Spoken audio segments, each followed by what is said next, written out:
Bonsoir à tous, ravi de vous retrouver comme tous les lundis soirs dans LFNA TV, l'émission référence des fans de football en Nouvelle-Aquitaine. Au programme ce soir, la régionale 1 féminine avec un choc entre le CMO Bassens et Bergerac-Périgord. Le BPFC a-t-il poursuivi sa série? Ce club, on le rappelle, toujours invaincu. Réponse un petit peu plus tard dans l'émission. On va parler foot masculin évidemment avec toutes les images en Ligue 2 BKT et en National avec les Girondins de Bordeaux, le Pau Football Club ou encore les Chamois Niortais. Il y aura du National 2 avec un duel des leaders entre le FC Libourne et le club de La Roche-Vendée, le premier contre le deuxième. Il y aura également un choc en National 3 avec le résumé du derby basque entre l'Aviron Bayonnais et les Jaunets d'Anglette. Et puis nous aurons un invité ce soir, Ghislain Correa, entraîneur de l'équipe des U17 du FC Marmande 47, équipe qui est entrée tout simplement dans l'histoire du foot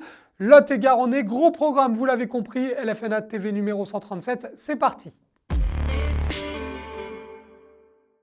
Égale entrée oblige, comme le veut la tradition, on attaque avec le football féminin. Il n'y avait pas ce week-end de D1 Arkema. En revanche, il y avait un match en retard de D3 féminine, match qui avait lieu dans la poule B et qui opposait Nîmes Métropole Gare au FCE Mérignac-Arlac. Et grande nouvelle, le FCE Mérignac-Arlac a décroché son premier point de la saison, 0-0 sur la pelouse de Nîmes. Dans l'autre match en retard, le Puy Foot 43 a concédé le nul face à Valence, 2 buts partout. Au classement, ça ne change pas grand-chose dans un classement dominé par le Toulouse FC qui est leader. Le FCE Mérignac-Arlac est toujours lanterne rouge du classement, mais avec cette fois un petit point au compteur, un point qui permet de récompenser les efforts accomplis par les joueuses du FCE Mérignac-Arlac ces derniers temps. Il y avait également de la régionale 1 ce week-end avec, vous allez le voir, un choc notamment entre le CMO Bassens et le leader Bergerac-Périgord, toujours invaincu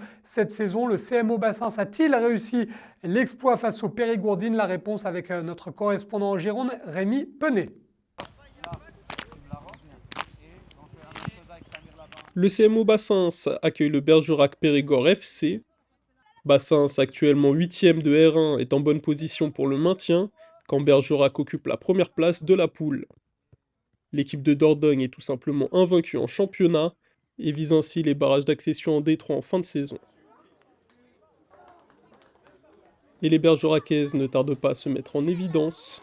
Sur une belle ouverture de Célia Longeau, Nawel Laoudi ouvre le score pour les visiteuses. 1-0 pour Bergerac dans cette entame de match. Puis sur un ballon disputé dans la surface entre les deux équipes, la plus prompte s'appelle Clara Petit qui vient trouver le chemin défilé et offrir le 2-0 à son équipe. Les rouges continuent d'attaquer et Laoudi I a la balle du 3-0 au bout du pied, mais Nada Tahari s'impose en deux temps. C'est ensuite sur corner que Bergerac se montre dangereux. Laoudi est trouvé dans la surface et place sa tête, c'est au fond. L'attaquant s'offre un doublé et les rouges creusent l'écart, 3-0 dans cette première mi-temps.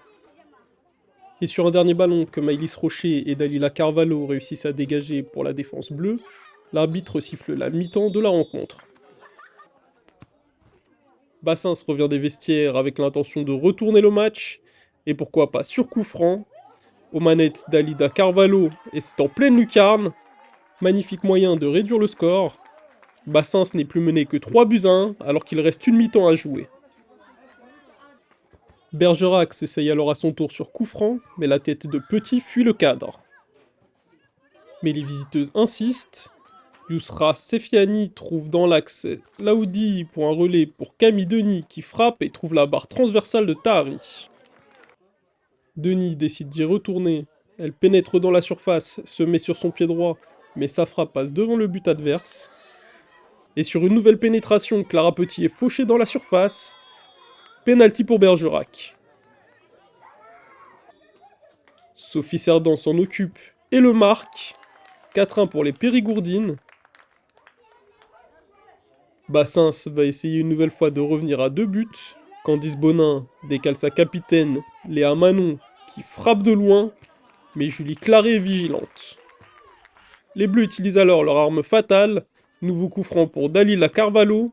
Cette fois c'est sur la barre transversale, mais c'était une nouvelle fois très bien tiré de la part de la numéro 10. Et c'est Bergerac qui inscrit le dernier but de cette rencontre sur un corner repris à bout portant par Sophie Cerdan. Fin du match, Bassins s'incline 5-1 à domicile face au leader. Mais quel but du côté des Bleus. Là, j'ai senti directement quand il y a eu faute que ça y est, que c'était pour moi, c'était pour la mettre. Et à un moment, il y a eu une autre joueuse qui est tombée, je pensais qu'il y avait pénalty. Et du coup, je me suis reconcentrée assez vite et j'ai tiré et but. En ce moment, on a perdu beaucoup de joueuses à la trêve. On essaye de se maintenir comme on peut. On a un très bon coach. On suit les consignes et on est une équipe bien soudée. Et voilà, on essaie de tenir jusqu'au bout, quoi qu'il arrive. On n'était que 12, on savait que la mission elle va être vraiment difficile. Mais en fait sur le terrain, ça n'a pas été vraiment le cas parce qu'on a pu éviter beaucoup d'erreurs, on va dire, très simples. On a pu les éviter. Mais bon, c'est passé comme ça. Bergerac, elles étaient vraiment bien préparées. Elles savent pourquoi elles sont là. Et du coup, elles étaient plus réalistes. Pour Bergerac, la série d'invincibilité continue et la première place finale se rapproche après ce match sérieux. On a bien su se trouver, on a bien joué ensemble, on n'est pas rentré dans leur jeu. On s'est créé des occasions, pour ça qu'on mène au score. Personnellement, marque un doublé, donc c'est toujours bien mais il ne faut pas lâcher. Prochain match contre Talence et on va tout faire pour gagner. On est sur notre plan de marche. On ne s'était pas forcément fixé cet objectif-là en départ de saison, mais effectivement, au fur et à mesure des matchs, l'appétit venant en mangeant, on a décidé de jouer le coup à fond. Et aujourd'hui, on est effectivement invaincu à 4 journées de la fin. Donc c'est plutôt les filles qu'il faudra féliciter parce que c'est quand même une sacrée performance. Et c'est chouette pour le groupe, pour l'investissement qu'a mis le staff aussi, parce que le staff a super bien travaillé, mes collègues, puis le club aussi, pour l'image du club qui développe au max le pôle féminin, pour tout le travail qui est mis en avant, d'avoir cette récompense avec l'équipe 1 et Fagnon qui fait une superbe saison, c'est magnifique. Dans les autres matchs de cette journée, ce week-end, la 18e journée en l'occurrence, la victoire de Poitiers 3 Cités du côté du pôle palois FF 3-0, la victoire également 3-0 de Gradignan face à Trélissac, victoire 1-0 de Talence contre les Genêts d'Anglet. La victoire, on l'a vu, 5-1 de Bergerac-Périgord et puis le nul 1 partout entre La Rochelle et Pau. Au classement, Bergerac compte 7 points d'avance sur son dauphin Poitiers 3 Cités, 3e Gradignan avec 33 points, 4e Limoges Football avec 25 points, 5e les Genêts d'Anglet avec 24 points, 6e Talence avec 19 points, un petit point devant l'ES La Rochelle qui est 7e avec 18 points, le CMO Bassins est 8e avec 16 points devant le pôle palois FF 15 points, Pau est 10e avec 12 points, Trélissac-Antoine-Périgord 11e avec 9 points. On passe maintenant au foot masculin avec notamment le foot pro, la 31e journée de Ligue 2 BKT et la belle opération des Girondins de Bordeaux qui sont allés gagner à Caen 1-0 avec un but de Pedro Diaz à la 20e minute. On écoute tout de suite un homme heureux, le Bordelais Gaëtan Vesbeck, interrogé au micro de Girondins TV. Très heureux ce soir, très heureux, c'est une victoire qui fait beaucoup de bien. On l'a cherché. Je pense qu'on l'a mérité sur l'ensemble du match. Je pense qu'on aurait aussi pu faire la différence plus tôt dans le match. Si on arrivait à mettre le deuxième but, ça aurait été plus simple pour cette fin de match. Mais on s'est super bien battu. Il faut vraiment retenir cet état d'esprit qui a été très bon ce soir et continuer comme ça, tout simplement. C'était très important qu'on soit soudés pour gagner un match. Faire un clean sheet aussi, ça fait la différence ce soir. On marque un but. Derrière, on a su faire le dos rond en fin de match. Tous ensemble. On s'est bien battu et c'est vrai qu'il y a une très belle solidarité. Autre joueur forcément heureux, le petit Mathis Angéli, joueur normalement des U17 des Girondins de Bordeaux, âgé seulement de 16 ans et 11 mois. Mathis Angéli qui a connu sa grande première en entrant en jeu à la place de Marcelin. D'habitude, il est conduit au centre d'entraînement par son chauffeur privé, Malcolm Bokele, puisque Mathis Angéli n'a pas le permis de conduire. C'est la belle histoire du week-end. Malcolm Bokele, chauffeur habituel de Mathis Angéli, que l'on retrouve au micro de Girondins TV. Toi aussi, viens, 16 ans, il va aller en cours lundi. Jean, toi aussi. Les meufs vont le regarder. Oh, Mathis. Malcolm, 16 ans, t'étais à la cahier, toi. Moi, à 16 ans, j'étais au fond du trou. Voilà, là, il est en première saison, première rentrée en pro. Alors qu'est-ce que tu penses de cette rentrée, mon petit? Franchement, ça fait plaisir, de commencer avec les pros pour mon premier groupe. Franchement, je suis content du résultat de l'équipe. 1-0, c'est une belle victoire à l'extérieur et ça permet de ramener des bons points. Et tu penses que tu as fait une bonne rentrée? Je pense que j'ai fait pas mal, je pense. Non, mon petit, t'as pas été pas mal, t'as été très bon. Voilà. Et j'ai gêné l'attaquant dans mes jeux. Voilà, mon petit. Oui, mon petit. Oui, mon petit. Oui. De son côté, le Pau Football Club a concédé le nul au Noustecamp, un but partout face à l'AC Ajaccio avec un but tout simplement exceptionnel de l'ancien monégasque Thomas Mangani qui a marqué sur coup franc quasiment du milieu de terrain. Un nul qui malgré tout satisfait l'entraîneur béarnais Nicolas Usaï que l'on écoute au micro de nos confrères de France Bleu Béarn Bigorre. Le compteur tourne, donc bien entendu on aurait préféré l'emporter, mais quand on n'est pas en capacité de le gagner, le match, il faut savoir ne pas le perdre, surtout dans les 25 dernières minutes. C'est-à-dire que c'est les moments où généralement on arrive à avoir beaucoup d'occasions, de situations, et malgré les courses, malgré l'envie de nos joueurs, la CA a très bien défendu. Conséquence de cette journée au classement, Pau est 9e avec 44 points, Bordeaux 12e avec 41 points. Prochaine journée, Pau ira à Valenciennes samedi à 19h. Dans le même temps, Bordeaux recevra Bastia. Un étage plus bas, il y avait vendredi un choc terrible en national. La 28e journée voyait deux leaders s'opposer. Le leader intouchable, le Red Star, à domicile au Stade Bauer contre son dauphin, les Chamois niortais. Le tout vous est résumé par Flavien Ziolkowski.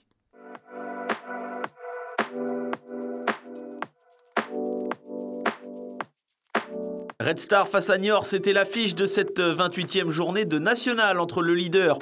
Depuis la 4e journée, le Red Star, invaincu dans son antre de Bauer et les Chamois niortais second, cramponné à la 2e place depuis 6 mois. On ne pouvait pas rêver plus belle affiche entre ces deux équipes. C'est le Red Star qui se montre offensif en ce début de match avec la Riyad Hachem, mais sa tentative passe à côté du cadre. 6e minute, c'est Hassen Benali, côté gauche, qui dévore les espaces. Il va essayer de rentrer intérieur. Il tente sa chance, mais le gardien Paul Delecroix est vigilant. Niort qui va réagir avec Samuel Renel qui lance parfaitement en profondeur vers Moataz Zemzemi. Sur le côté gauche, il attend du soutien. Il centre pour Marc Incho, mais sa tête passe juste à côté de la cage de Quentin Benardo. Toujours 0-0. C'est la première grosse occasion du match. Niort encore à l'attaque avec Zemzemi côté gauche. Incho qui est trouvé dans la surface. Il remise pour Elfège, mais l'attaquant niortais qui ne trouve pas le cadre. Incroyable occasion, il n'en croit pas ses yeux. Niort qui pousse mais qui ne parvient pas à ouvrir le score. Quelle occasion encore une fois. Niort une nouvelle fois avec Bouékou à l'arrière qui lance avec un piqué Zemzemi. Il s'effondre après un contact avec le défenseur. L'arbitre siffle penalty. Niort va avoir l'occasion d'ouvrir le score. Elfège qui avait loupé l'immanquable tout à l'heure. Il fait face à Quentin Benardo. Elfège qui s'élance. Et qui trompe le portier du Red Star. 1-0 pour les Chamois. Le gardien qui était pourtant parti du bon côté. Niort qui ouvre la marque et mène 1-0.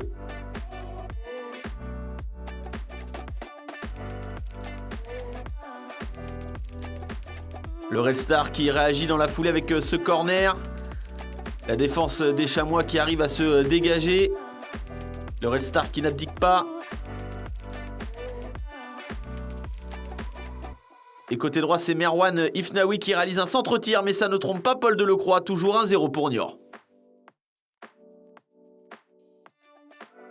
En seconde période, le Red Star a vaincu cette saison sur sa pelouse, démarre fort avec Kemo Cissé. Et le dédoublement, vous le voyez, de José Demby qui centre pour la tête d'Ivan Botella, qui passe juste au-dessus de la barre. Niort a eu chaud, mais Niort résiste. Niort qui recule et laisse le Red Star faire le jeu. C'est Demby à la baguette qui va trouver Hassen Benali à l'entrée de la surface. Il enchaîne et vient tromper Paul Delecroix, le portier des Chamois. Le Red Star égalise en début de seconde période, 1 partout.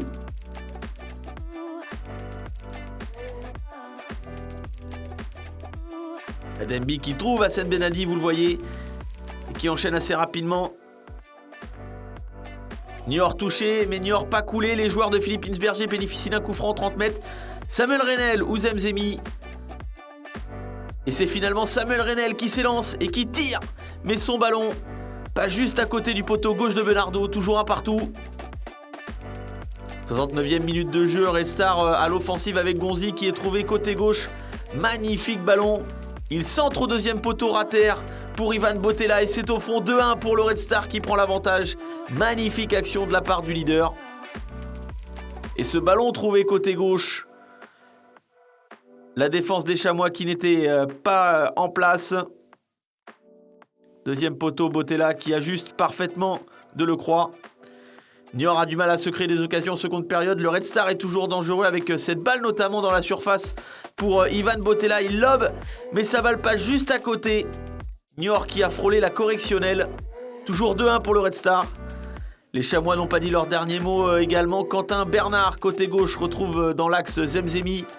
Habile techniquement, décale du rivaux côté droit. Il centre. La défense qui a du mal à se dégager.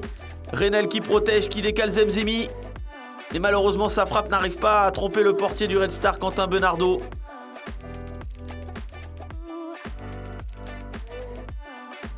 Quelle occasion encore une fois pour Niort. 95e minute, ça sent la fin du match et c'est l'arbitre de la rencontre qui met fin à ces 90 minutes. Le Red Star s'impose 2-1 face à Niort. Le Red Star qui s'envole au classement et compte 10 points d'avance sur Niort et Martigues.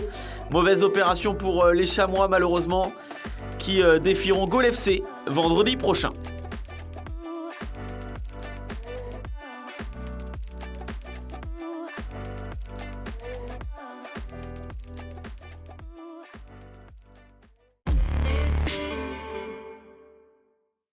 On passe maintenant au National 2 avec, à l'image du National, un choc des leaders. D'un côté, le club de Vendée, La Roche-Vendée. De l'autre, le FC Libourne, leader du classement face à son dauphin là aussi. Le résumé de cette rencontre et les réactions d'après-match au micro de notre envoyé spécial du côté de la Vendée, Théo Rodriguez.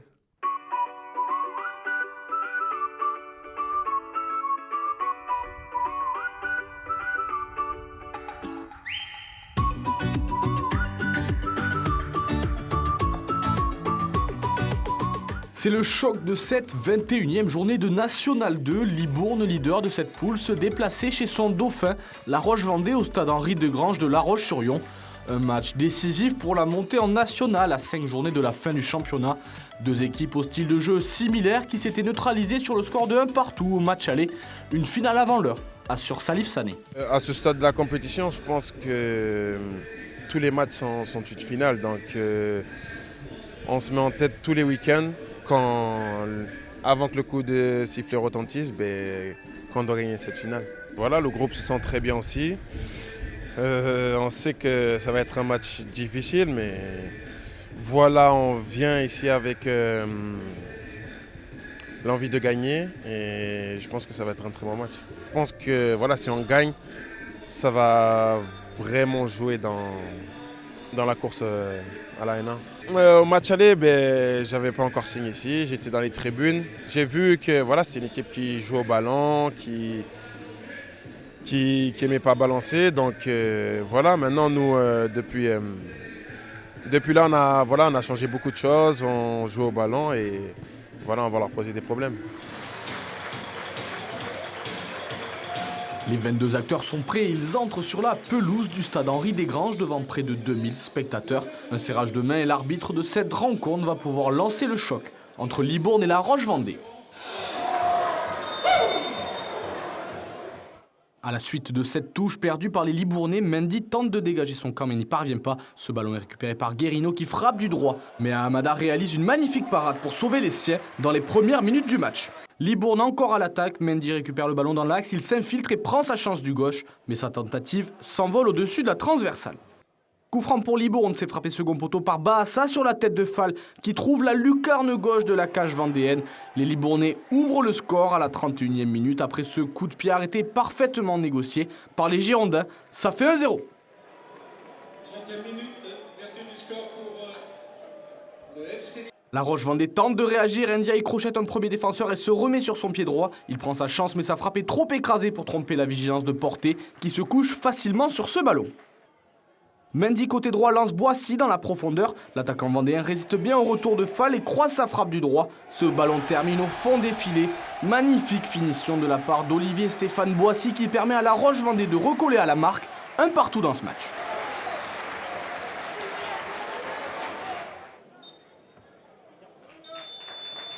« 45e minute, l'arbitre renvoie tout le monde au vestiaire. À la pause, les deux équipes se neutralisent sur le score de 1 partout après une première période de haute intensité. Au retour des vestiaires, coup franc pour les Vendéens, c'est frappé fort devant le but et repris de la tête par Boissy, mais sa tête ne trouve pas le cadre. Perte de balle de Guérino dans l'entrejeu, c'est récupéré par Ndiaye qui la donne à Boissy et décale Vrignon sur sa gauche, il s'avance et croise, mais Porté était sur la trajectoire. Vrignon avait bien anticipé la passe entre les défenseurs libournais, il rentre dans la surface, se remet sur son pied gauche et frappe, mais Mandanda qui venait de rentrer stoppe sa tentative par un bel arrêt réflexe. Bonne récupération des Vendéens sur cette percée de Mendy, Butro décale Palares qui frappe à 25 mètres et manque de peu de lober Mandanda sur cette magnifique frappe. Sec est à la retombée de ce long ballon, il remet de la tête à Guérino qui combine avec Bahassa et la remet à Sec pour la frappe du droit à l'entrée de la surface, mais sa frappe est trop écrasée.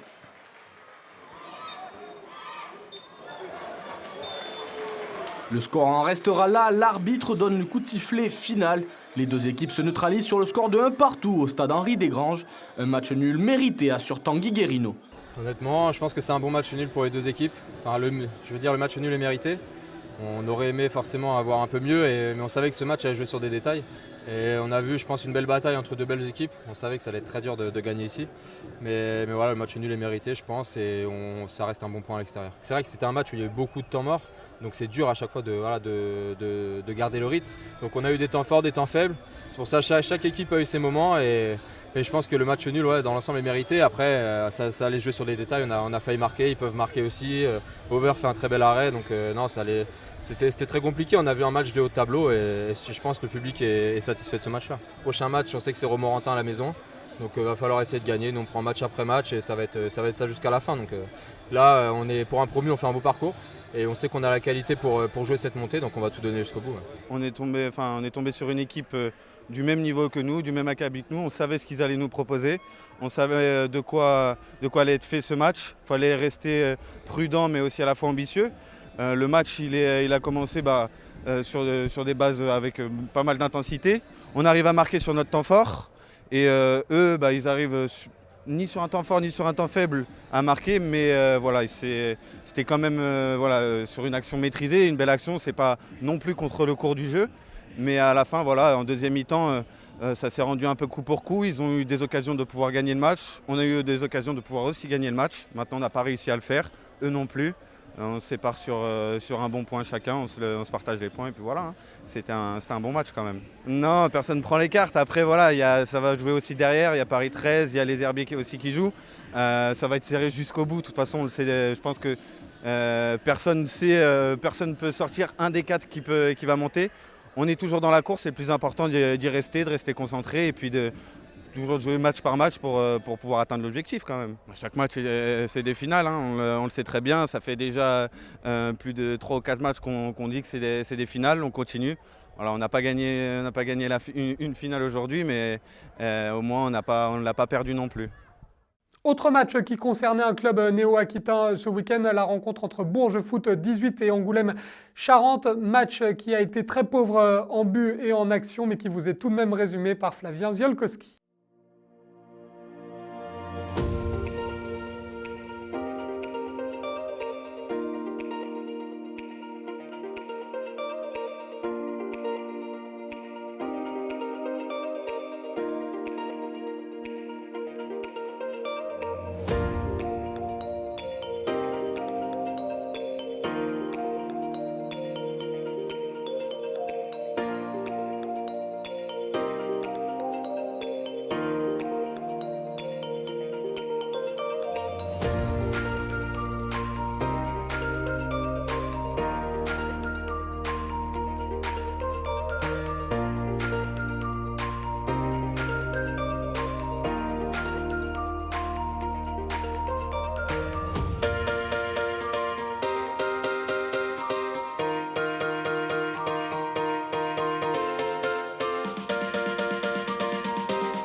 Dans les autres rencontres à noter, le nul de but partout entre Romorantin et Vendée-les-Herbiers, la victoire de Blois importante sur la pelouse de la réserve du Scoranger 2-1, la victoire 2-0 de Saumur sur le terrain de Trélissac et puis le nul 0-0 entre Paris 13 Atlético et Bergerac-Périgord. Au classement, ça se resserre terriblement, 5 équipes en 4 points et la très belle opération du week-end pour Blois puisque le leader se nomme toujours Libourne, 36 points, égalité avec La Roche-Vendée, 3e à 1 point Paris 13 Atlético. Blois remonte à la 4e place avec seulement 2 points de retard sur le leader Libourne, 5e Vendée-les-Herbiers et puis concernant les autres clubs de Nouvelle-Aquitaine, Angoulême-Charente est 8e avec 28 points, Bergerac-Périgord suit juste derrière à la 9e place avec 27 points et puis dans le bas de tableau, Trélissac est 13e avec 19 points.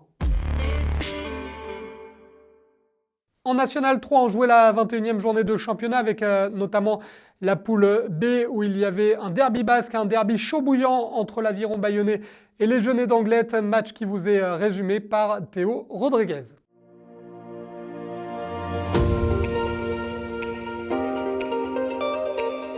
Un derby basque pour cette 21e journée de National 3. L'Aviron Bayonnais recevait le leader de cette poule B, les Genêts d'Anglet, au stade Didier Deschamps de Bayonne. Le début de match est à l'avantage des Bayonnais sur cette magnifique passe à l'aveugle. L'attaquant de l'Aviron peut se présenter seul face au gardien. Il frappe du droit, mais le portier anglois fait un bel arrêt.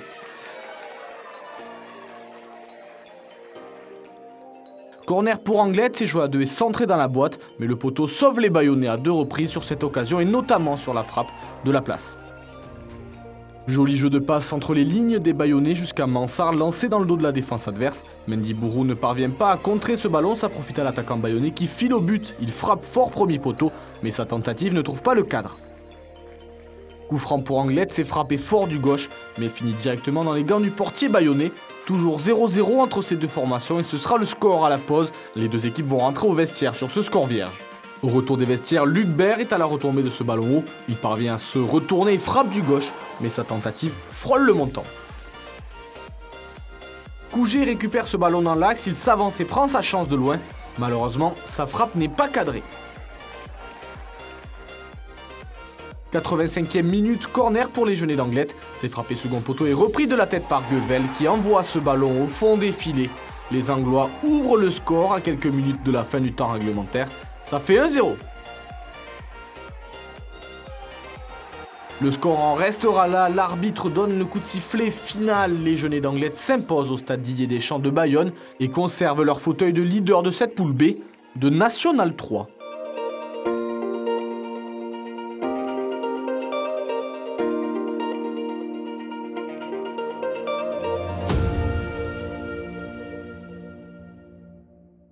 Les autres résultats de cette poule B avec la défaite 1-0 de l'US Lèche Cap-Ferré sur la pelouse d'Onnay-le-Château, la victoire 4-0 assez facile de la réserve du Pau FC sur le terrain de Canet-Roussillon, la victoire 2-0 pour l'US Castanet, la défaite 3-2 à domicile samedi soir pour le Stade Bordelais face à l'US Colomiers et puis la victoire nette et précise de la réserve des Girondins de Bordeaux sur le terrain de Saint-Paul-Sport, victoire 3-0 au classement, les Genêts d'Anglet prennent un petit matelas d'avance sur l'US Castanet puisqu'il y a désormais 4 points d'avance pour le club basque sur Castanet. Blagnac est 3e, le Pau FC, la réserve, est 4e avec 34 points devant l'US Colomiers. L'Aviron Bayonnais est 6e avec 29 points devant l'US Lèche Cap-Ferré, 28 points. Et le Stade Bordelais également 28 points à la 8e place.Onnay-le-Château, Canet-Roussillon, Albert Argelès viennent ensuite juste devant la réserve des Girondins de Bordeaux qui est 12e avec 21 points. Saint-Paul-Sport 13e avec 14 points. Direction maintenant la poule C avec les résultats de cette 21e journée. Vous le voyez, la victoire 1-0 de West Tourangeau sur le terrain de la réserve de la Berrichonne Châteauroux. La victoire 3-1 de Tours du côté de Chauvigny. La victoire 2-1 dans un derby de Nouvelle-Aquitaine en faveur de Châtellerault face à Panazol. Montlouis, le leader, a gagné 3-1. Victoire du Stade Poitevin à l'extérieur. Belle victoire d'ailleurs du club Poitevin, 5-1. Et puis défaite 6-2 pour Chambray. Montlouis, toujours leader, 53 points avec donc 6 points d'avance sur le Stade Poitevin qui est 2e. Ouest Tourangeau est 3e. Tours 4e avec les clubs de Nouvelle-Aquitaine dans le ventre mou. Châtellerault 7e, 29 points. Panazol 8e, 27 points, la Berrichonne de Châteauroux, 9e, juste devant l'US Chauvigny qui est 10e avec 24 points. Et puis la Lanterne Rouge se nomme toujours le FC Chambray. Dans la poule D, on va vous donner les résultats des Chamois Niortais et du FC Choré, évidemment, avec la défaite à domicile à 1-0 pour la réserve des Chamois Niortais samedi en milieu d'après-midi face au Sable. La défaite également pour le FC Choré sur la pelouse de Laval, la réserve du Stade Lavallois. C'était samedi soir, défaite 2-0 donc de Choré qui au classement est 10e avec 23 points, juste devant la réserve des Chamois Niortais qui compte 21 points. Le leader, c'est toujours la réserve du FC Nantes avec 45 points et Château-Gontier referme toujours la marche avec cette place de Lanterne Rouge et 11 points au compteur.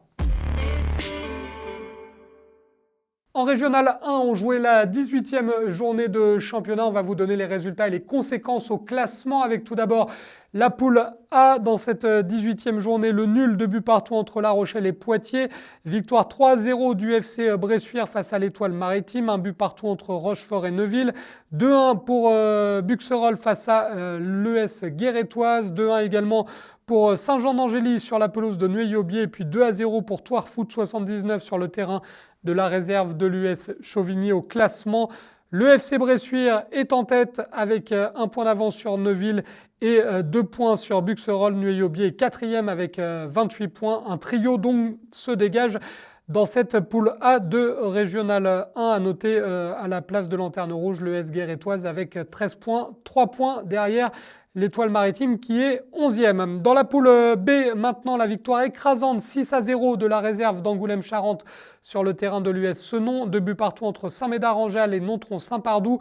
1-0 pour le CS Fétia face à Couzet-Chaplat avec le même score en faveur de Mérignac-Arlac sur la pelouse de Brive. 2-1 pour Boulazac contre Trélissac. Au classement, le FCE Mérignac-Arlac compte 7 points d'avance sur Boulazac, 3e Angoulême-Charente. Et puis dans le bas de tableau, le trio qui ferme la marche, Nontron-Saint-Pardoux avec 18 points, l'US Lormont 11e, 16 points et 12e, Lanterne Rouge, l'US Senon avec 12 points. Dans la poule C, maintenant la victoire courte mais précieuse dans le derby de Larine-Lusien face aux Croisés de Bayonne. La victoire 3-1 de la Jeunesse Villenavaise face au FC La Brède. Le Stade Montois a écrasé le FC Lescar 7-0. Liri Boruco Ainara a gagné 2-1 face à la Smur. La victoire 1-0 de Cestas face à Biganos. Et puis la défaite du leader, le Bassin d'Arcachon dans le derby face à Mérignac. Belle opération pour le SA Mérignac. Le leader, lui, conserve son fauteuil malgré tout avec 12 points d'avance sur la Jeunesse Villenavaise qui est désormais 2e. Les Croisés de Bayonne sont 3e avec 29 points devant Cestas. Biganos continue de chuter au classement. 5e, les joueurs de Biganos avec 26 points. Larine-Lusien est 6e. Lasmur 7e. Mérignac 8e. Ainara est 9e. 10e, le Stade Montois. 11e, la Brède avec 11 points seulement à 9 points du 10e. Et puis la Lanterne Rouge se nomme toujours le FC Lescar avec 9 points au compteur. Les catégories de jeunes, maintenant, on s'intéresse tout d'abord aux U19 nationaux avec la poule C, la 23e journée et le premier match qui a vu dans le derby breton le FC Lorient s'imposer du côté de Brest 2-0, la victoire du Stade Lavallois 3-1 face à Concarneau et surtout concernant les clubs de Nouvelle-Aquitaine, la défaite des Girondins de Bordeaux à Rennes 2-1, la défaite de Trélissac face à l'US Avranches 1-0 sur la pelouse du Trélissac Anton Périgord Football Club. Et puis dimanche, il y avait le SA Mérignac face à l'USSA Vertou. Mérignac qui sauve l'honneur des clubs néo-aquitains avec une très belle victoire.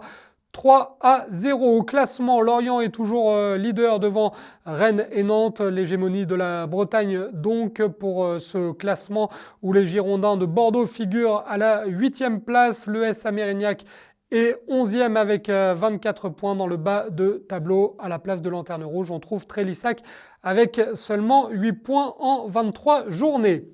Chez les U17 nationaux maintenant, il y avait là aussi une journée de championnat avec notamment, vous allez le voir, le match du SA Mérignac qui a perdu samedi 4-2 sur la pelouse de Toulouse lors de cette 23e journée de championnat.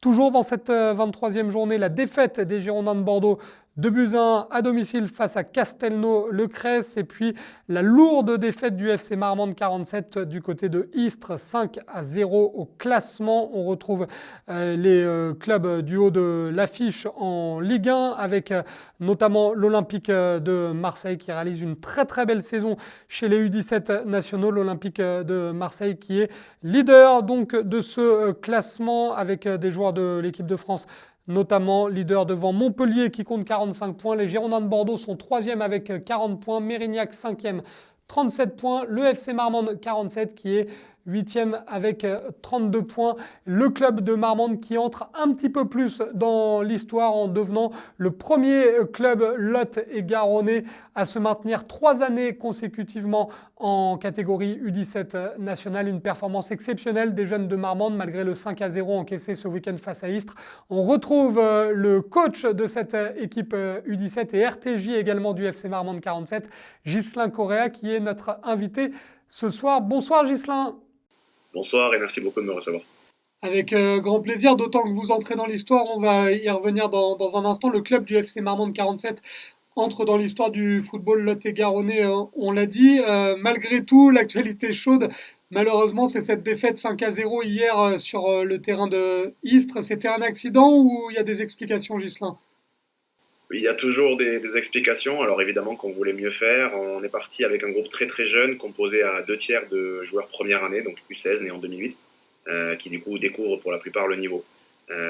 Ça fait que du coup ils ont pu se rendre compte justement de la progression nécessaire pour être compétitif la saison prochaine. Quelque part cette défaite-là, même si elle fait forcément mal à la tête, c'est aussi un luxe qu'on a pu se payer parce qu'on a réussi à se maintenir à 4 journées de la fin du championnat, ce qui est rare pour un club amateur de notre taille. Donc on a eu le luxe, on va dire, d'aller mettre une équipe difficilement compétitive ce week-end.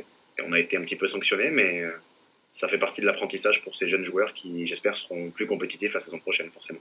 Donc vous anticipez déjà la saison prochaine. Ça, c'est vrai que c'est un luxe parce que c'était pas forcément écrit en début de saison. Vous auriez sûrement signé dès demain, Ghislain, pour une saison avec un maintien comme ça en fin mars même, puisque vous l'avez acquis face à Rodez. C'était loin d'être évident. Oui, et puis d'ailleurs, on signera dès demain pour le même scénario la saison prochaine. Voilà, pour un club amateur, c'est toujours important de pouvoir se maintenir à ce niveau-là. C'est rare. Dans l'histoire du département et dans l'histoire du club, ça n'avait jamais été fait. Donc aujourd'hui, oui, on signe évidemment dès demain. Alors maintenant, on espère aussi que si on doit réitérer l'expérience avec les joueurs première année, ça se passe mieux, forcément. Mais globalement, oui, ça reste une saison ultra positive que la défaite d'hier ne saurait entacher. On rappelle 3e année consécutive à ce niveau pour une première dans l'histoire du foot lot-et-garonnais. C'est dire si cet exploit est exceptionnel. Il y a juste eu, vous allez nous raconter, Ghislain, une petite série à gérer pour vous en tant que coach, parce qu'il y a eu cette série de 5 matchs consécutifs sans victoire. Ça a été forcément un moment dans la saison où il a fallu trouver les mots, je suppose, et puis remobiliser un petit peu tout le monde. Oui, bien sûr. Ça a aussi été une démarche de l'ensemble du club, c'est-à-dire que le club a eu cette saison de toute façon une série de résultats, qu'ils soient négatifs ou positifs, mais ça a toujours été fait sous l'ordre des séries. Donc aujourd'hui, c'était notre destin sans doute. Et c'est aussi la valeur de ce groupe-là qui a à la fois réussi à capitaliser les bons moments, les temps forts, en prenant plusieurs victoires d'affilée, dont certaines face à des belles écuries. Aujourd'hui, le FC Marmande a battu Montpellier, a battu Marseille, a battu Bordeaux. Donc c'est quand même très encourageant. Et en même temps, oui, il y a eu une série forcément difficile qui venait aussi avec le cœur de l'hiver. Donc ça n'a pas été simple. Mais heureusement, les joueurs ont eu la ressource, le club a eu la ressource, le staff a eu la ressource pour aller chercher les points manquants et au final s'offrir une fin de saison un petit peu plus tranquille. Donc, sur la loi des séries, au final, on est resté positif et gagnant. Donc là, c'est peut-être le début d'une série, on l'espère, pour la fin de championnat. Vous parliez, Ghislain, de Bordeaux et de Montpellier. C'est au programme là, des jours à venir pour vos joueurs du FC Marmande 47. Forcément, on a l'impression que c'est du bonus. Là, ce qui arrive, notamment la réception de Bordeaux, ça va être une belle fête et puis ça va être pour vos joueurs aussi l'occasion de se faire plaisir. Ouais, alors déjà, ça va être quelque chose de très positif pour les joueurs puisqu'ils vont avoir l'occasion de d'être récompensés un petit peu de leur belle saison en affrontant deux équipes de top niveau, deux clubs professionnels qui luttent, qui sont actuellement sur le podium du championnat. Donc c'est une très très belle expérience pour eux et ça vient légitimer en fait leurs efforts et leur investissement au contact de la catégorie U17. C'est aussi une belle récompense pour le club. On va organiser une grande journée où on va remercier nos partenaires, nos bénévoles, on va également féliciter notre équipe féminine. Donc en fait, cette réception de Bordeaux qui a lieu ce dimanche à 15h au Stade Michelon à Marmande, elle doit quelque part légitimer et féliciter, récompenser le travail de tout un club, parce qu'aujourd'hui les 17 nationaux sont forcément, on va dire avec les seniors, la figure de proue de ce projet-là, mais c'est tout un club derrière qui travaille et qui est récompensé par les bons résultats à cet échelon. Donc voilà, ce sera dimanche à 15h à Michelon et il faut venir nombreux parce qu'il y aura déjà beaucoup de monde dans la tribune. Il ne faut pas hésiter à venir tôt. Et il y aura peut-être d'ailleurs parmi les nombreux spectateurs des recruteurs parce que c'est un peu le revers de la médaille forcément. Alors là, il y aura Bordeaux en face, donc il y aura pas mal de joueurs qui intéressent les recruteurs. Mais c'est à vous aussi, je suppose, de gérer ça, Ghislain. Vous avez des joueurs de plus en plus sollicités. Il y en a un qui est parti en début d'année du côté du RC Lens, c'est Mathis Corré. Et puis il y a des joueurs comme Ilyas Amdia, par exemple, qui a été appelé avec le Maroc pour la première fois. C'est dur à gérer ça, Ghislain, au quotidien? Alors non, très franchement, c'est même très simple, parce qu'en fait, c'est l'objectif. En fait, l'objectif, il est clair, c'est de faire grandir le club, et en faisant grandir le club, on fait aussi grandir les licenciés et les joueurs.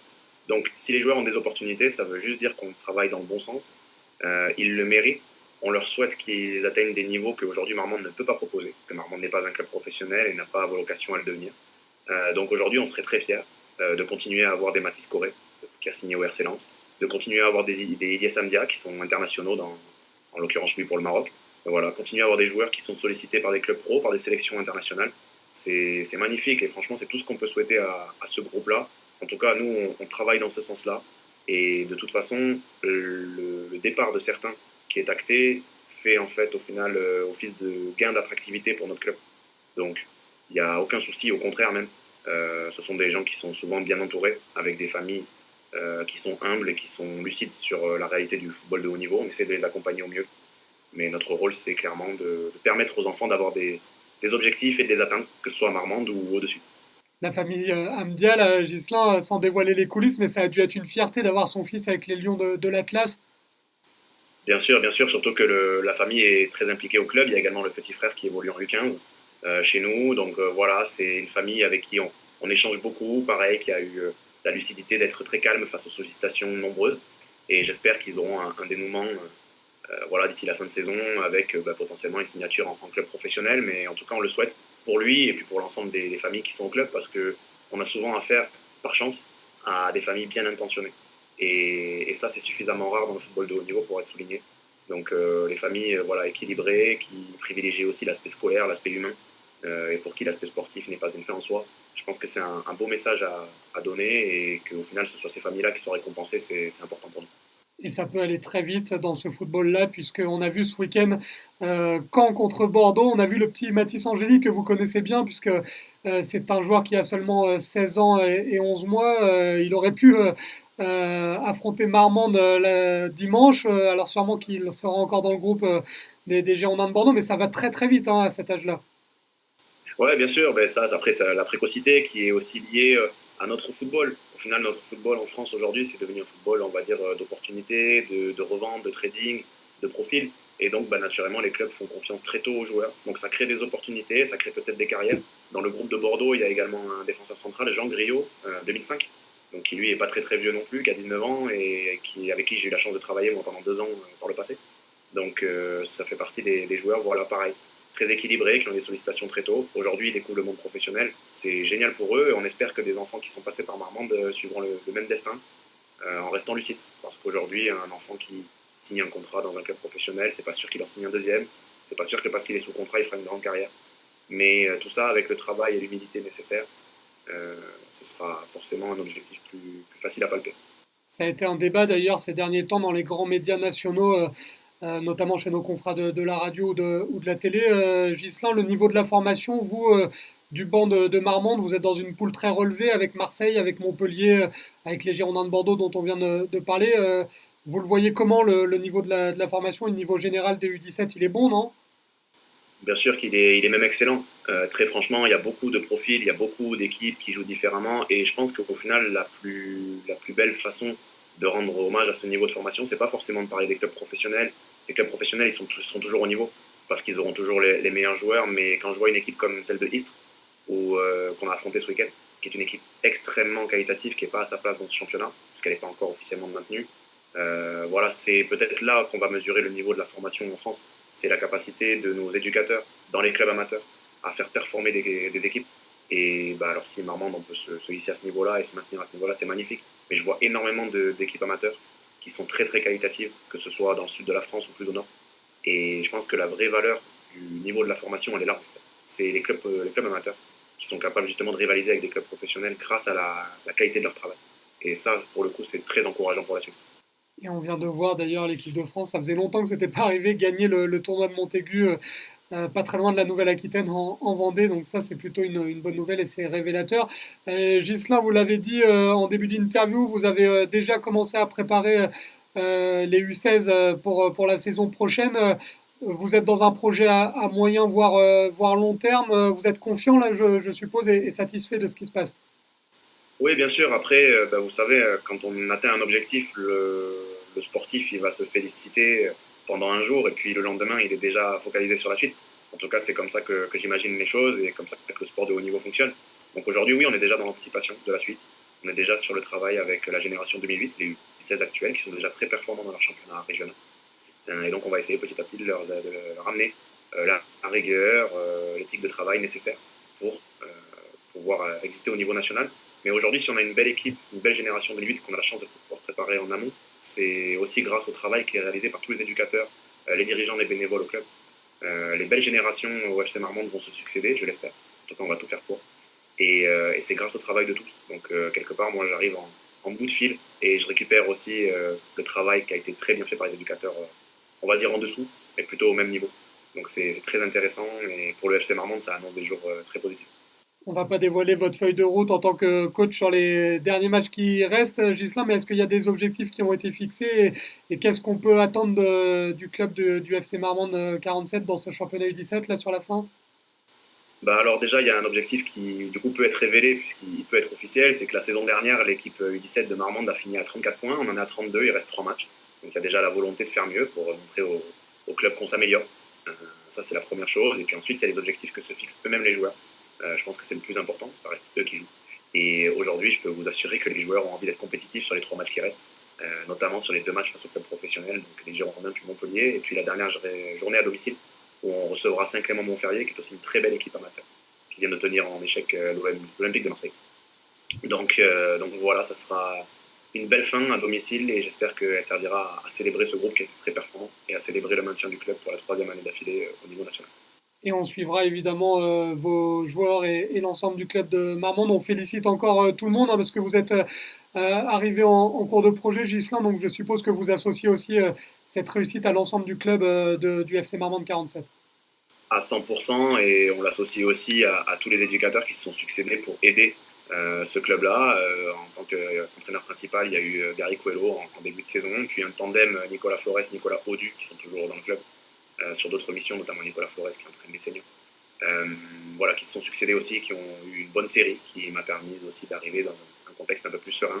Et puis l'ensemble de mon staff, je ne veux pas oublier Kamel et Lorenzo qui sont au contact tout le temps de ce groupe-là et qui les aident à progresser. Les 2 présidents, Bertrand et Yazid, Bertrand Tunica et Yazid Balali, qui sont omniprésents aujourd'hui et qui nous mettent dans les meilleures conditions, y compris voilà, les bénévoles, les dirigeants. Mais comme je l'ai dit, aujourd'hui, c'est le travail de tout un club qui est récompensé. Et notre travail, puisque je suis également responsable technique, c'est de faire en sorte que ce club continue à être récompensé tous les ans de son excellent travail en amont. Et un grand bravo à tout le monde et merci à vous, Ghislain, d'avoir pris du temps ce lundi pour parler de cet exploit. On le rappelle, 3e année consécutive, le maintien pour le FC Marmande 47 en U17 Nat. Merci beaucoup, Ghislain. Merci Benjamin et merci à tous les auditeurs, les viewers. C'était un plaisir. Toujours chez les U17 nationaux, mais cette fois dans la poule F, les résultats du week-end concernant la Nouvelle-Aquitaine avec la lourde défaite 5-0 de l'ES Sainte Football sur la pelouse de l'US Avranches. La victoire en revanche dimanche des Chamois niortais face à Guingamp, victoire 2-0 au classement. C'est le FC Nantes qui continue sa belle série, qui est en tête avec 11 points d'avance tout de même sur le stade brestois. Guingamp est 3e, là aussi à l'image des U19. Ça cartonne pour la Bretagne chez les U17 concernant les clubs de Nouvelle-Aquitaine. Saintes est malheureusement lanterne rouge avec 6 points au compteur. Ça va beaucoup mieux en revanche pour les Chamois niortais, 7e avec 32 points. Cette émission numéro 137 de la FNA TV est désormais terminée. J'espère que vous avez pris plaisir à la regarder. Ça a été un plaisir de préparer cette émission en compagnie de mon équipe habituelle composée de Flavien Ziolkowski, de Théo Rodriguez et de Rémi Penet. Je les remercie pour cette émission. Je vous remercie vous également pour votre fidélité. Continuez à commenter et à partager cette émission comme vous le faites d'habitude.